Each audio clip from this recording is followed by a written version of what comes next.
I would like to start by looking forward to next week. Next Tuesday, we'll all be watching the outcome of the elections in Israel. And if polls are correct, and in general they tend to be correct in Israel, Bibi Netanyahu will emerge, of course, as the next prime minister of Israel. But in terms of US-Israel relations, I'd say that the most important point for us to look at is the next day.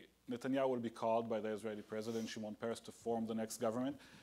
And at this juncture, he will have to make a choice, which will shape the next 4 years in the relationship between the Israeli prime minister and the US president. Netanyahu has two choices to make. He can either form a right-wing government that would make sense politically in Israel. He would join forces with Habayit Yehudi, a right-wing settler party led by Naftali Bennett, which is gaining popularity in Israel. He'd bring in Shas, the ultra-Orthodox Sephardi party.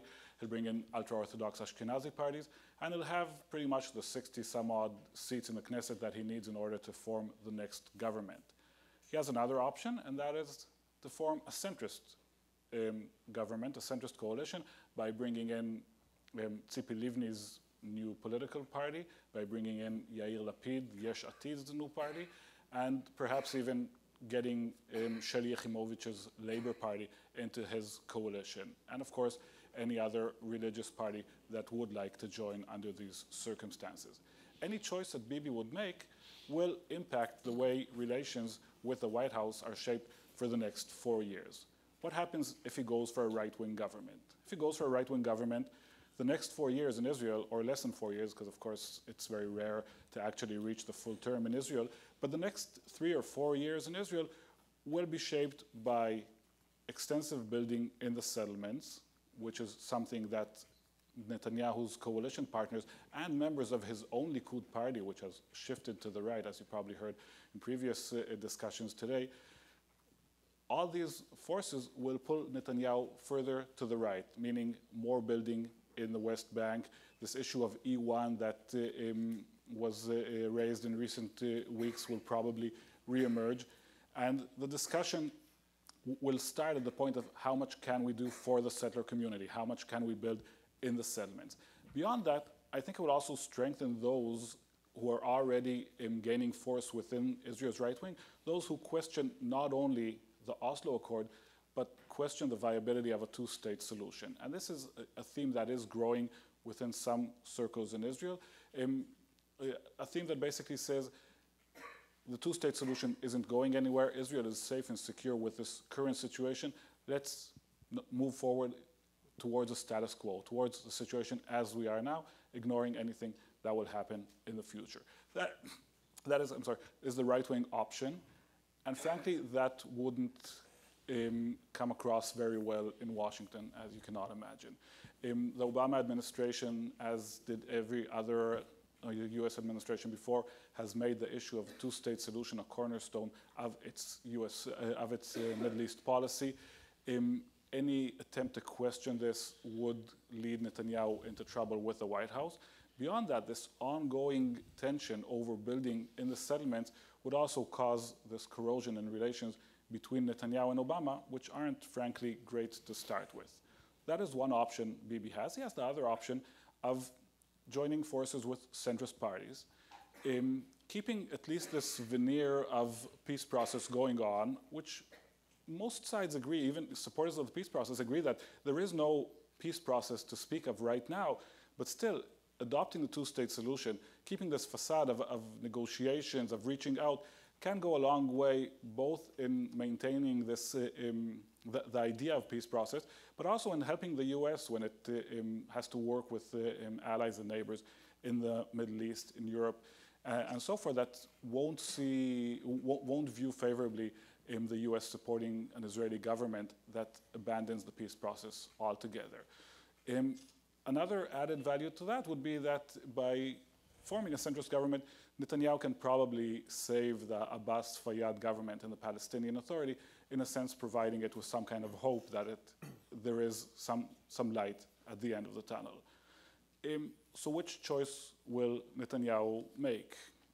In the past, it would be easy to answer this question because basic Israeli political thinking is that the Israeli voter doesn't support a government that tries to go head-to-head with the US administration. Israeli voters value the idea of the United States as Israel's top strategic value, strategic asset in the world. And in that sense, there's a price to pay if you try to break with this theory. And we saw that in 1992, of course, with then Prime Minister Yitzhak Shamir. He got into a fight with George H.W. Bush over loan guarantees and settlements.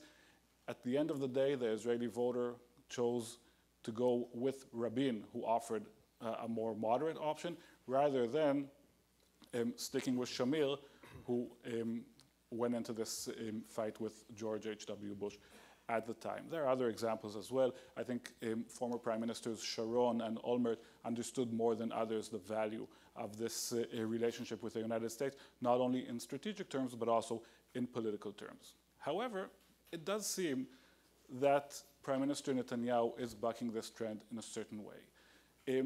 So far, after 4 years of very tense relations with the Obama administration, Netanyahu didn't seem to pay any political price for these tense relations. Why did that happen? First of all, I think to a certain extent it's because Netanyahu was wise enough to keep at least a face of having good relations with the administration, not making these conflicts too public. But I think beyond that, and that's the main point, President Obama, whether because of his own character or because of political considerations, chose not to make this conflict with Netanyahu public. He chose to send out this signal of business as usual with Israel. We support Israel on the defense issues. We're close.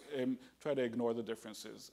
And that might have been the right move to do politically in the United States, but it did send the Israeli public a message that this idea that you can't survive a conflict with a US president isn't necessarily true anymore, because here, Bibi did it and he survived. Of course, another reason is that there wasn't a credible opposition in Israel to take on this issue of US-Israel relations. Livni and the opposition, Yachimowicz, were very weak, and they never tried to make the case to the Israeli voters of, look, where Netanyahu is taking us with his relationship with the United States. So while in the past it would be true that an Israeli prime minister faced with a choice of forming a government that will be helpful to the United States or a government that would seek conflict, the Israeli leader would choose the course of least friction. It is not necessarily the case with Bibi Netanyahu. I would add, and assuming that we have a few more minutes, just one more thing. Netanyahu is coming into his second term in office with a greater burden in terms of his relations with Obama than he had before, for two reasons. First of all, as I mentioned, he will be representing either a right-wing government or at least a right-wing party. He will have to explain to the White House, he'll probably be here in March, he'll come to the Oval Office, he would have to explain how he supports a two-state solution. In his first term, he did that by the Bar Ilan speech. Obviously, 4 years later, not much happened on the ground, and he will be in a position of needing to convince the US administration that he still supports a two-state solution and that whatever government he forms is committed to this idea. Beyond that, of course, he also comes with a certain position of disadvantage because of this perception that Netanyahu supported Mitt Romney during the presidential election here. Now, we can argue whether he actually did or didn't. Definitely, he did not do anything publicly to support Romney, but people tend to think that his fingerprints are on this, are all over the Romney Israel-related campaign. And since it's all about perceptions, it will be Bibi Netanyahu's job now to convince President Obama, the new administration, and the US public that this perception is wrong, that whatever happened in the elections happened. Now he's opening a new page with President Obama. So I'll stop here, I think, given the time. Thank you, Nathan.